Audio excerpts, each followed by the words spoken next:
Hi, it's Jeff Altman, the Big Game Hunter, and welcome to another episode of Career Coach Office Hours. I spend time on Friday mornings talking about some of the questions or answering some of the questions I've received from people over the course of the week that I didn't have a chance to respond to earlier. I don't want them going out over a weekend. I just want to make sure stuff gets handled. So if this was one of your questions, I'll try and forward it to you so that in this way you've got your answer and it's going to benefit some other people too.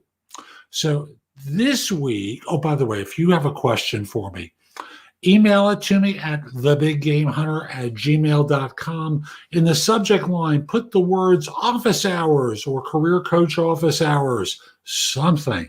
So I know that this is for that purpose, that you have a question that needs to be answered. I don't want to be opening lots of messages in order to discover that there's an issue that someone wants support with. I want you to make it easy for me. I work hard. I'm trying hard. I'm coaching people. I'm creating content. I'm doing a lot of stuff. So help me. Make it easy for me to help you. Okay. So with that, I've got 5 questions this week. And the first one is, when a recruiter or interviewer asks you why you want to leave your job, what is the best answer? I usually say, I've been in the same industry for a while and I'd like to make a change. But what is a good answer?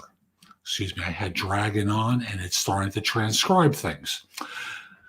So the best answer is the truth. Now, when I see people wanting to know the best answer, I tend to think of you're trying to be pleasing or accommodating and you're willing to say anything, but it's not honest. And you may wind up in a situation where you get an offer for a job you really don't want. So, you can talk about, I feel stuck where I am. I do a great job. And as a result, they're keeping me doing the same job. It's been 2 years now, and they just want me to keep doing the same job. Or I'd like to learn something a little bit different. I don't mind bringing my skills, talent, and experience to another role, but I want to feel like there's an upside to me here. So I'm looking for an opportunity where I can bring my current experience and upskill it at another organization. These are all valid reasons. You can also talk about, I'm being asked to work 90 hours a week.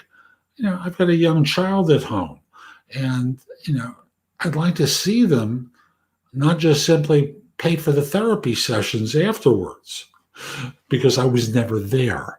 So, be honest when you answer questions, but do it in a way where they get it, without it making it seem like you're an angry, disgruntled employee and they're going to be hiring an angry person. Put a smile on your face as you talk and say, hey, look, I've been with this firm now for 2 years. I've generally liked it. However, I'm looking for an opportunity where I can learn and grow. Their thinking is they've solved the problem and I'm going to be stuck doing this for the next 3 years. I don't want to do that.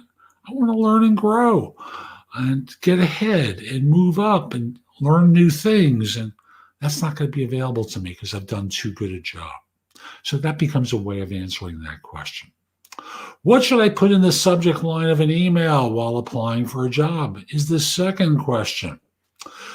Well, 2 types of answers. One is for the situation where you're applying cold, and the second one is for the situation where you're referred by someone.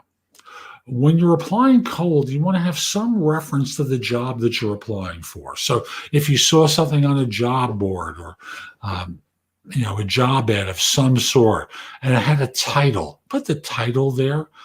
So if it's accountant level 13 or software developer grade 17, put that in the subject line. And then the body, of course, you make a case for your candidacy. If you're referred by someone, the subject lines should be, I'm referred to you by so-and-so. And the body, you would start off by saying, and you use their name, told me that you were trying to fill a position for such and such. I'm attaching a copy of my resume.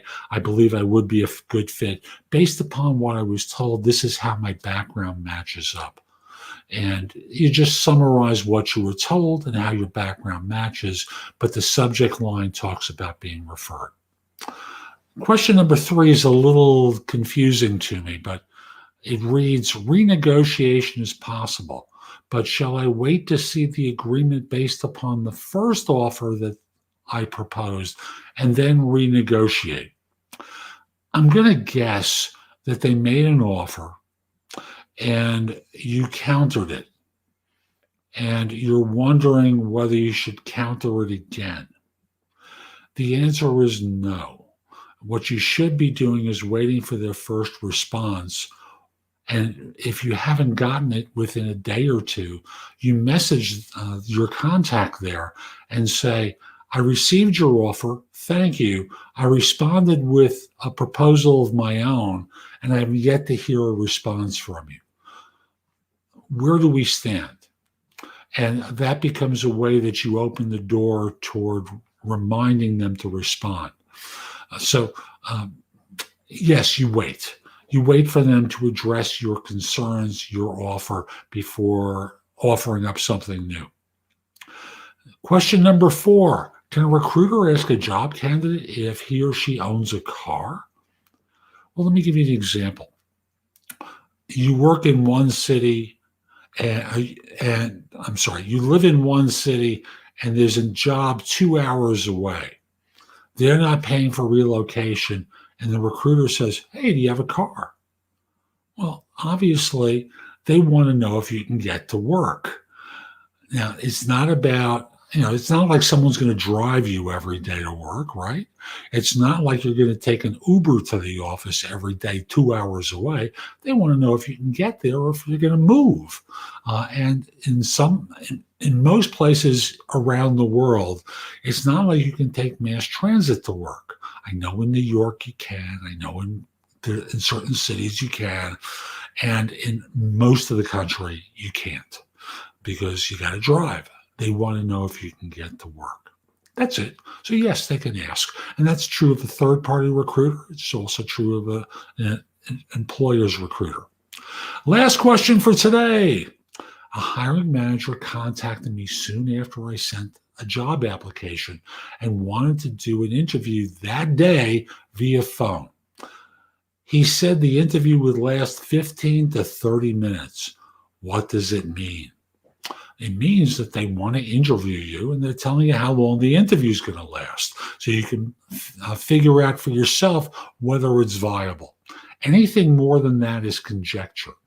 They want to evaluate and assess you for your capabilities for doing this job. That's it. Everything else is speculation. Don't go down that road. They just want to interview you.